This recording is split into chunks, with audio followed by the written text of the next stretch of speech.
Protesta e Shqipëria bëhet të shoqëruar me tensione midis kreut të kësaj force politike, Adriatik Lapaj, dhe qytetarëve që ishin të pranishëm në protest. Shkak është bërë prania efektive të policisë, të cilët po fotografonin protestuesit që po ngrinin çadrat në bulevard. Teksa qytetarët janë drejtuar drejt efektivëve civil, një kordon efektivësh policie ka ardhur në drejtim të tyre, duke krijuar tensione dhe përplasje.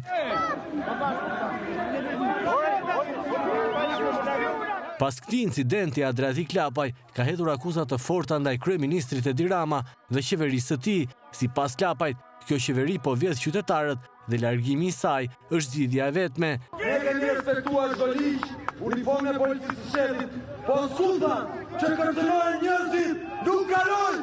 Shqipërisat e kanë gabim, ajo koka vdekur, e me bashkë me do vdes dhe qeveria i dute.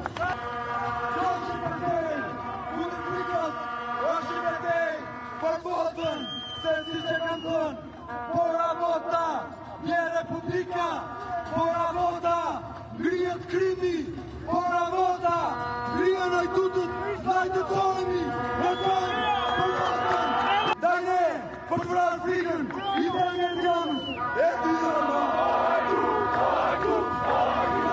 Gjatë kohës që po zhvillohej protesta, mbështetës dhe aktivistë Shqipëria bëhet kanë vendosur në bulevardin Dëshmorët e Kombit çadra për të vijuar qëndrimin e tyre para godinës së kryeministrisë, ku ditën e sotme janë bërë 28 ditë.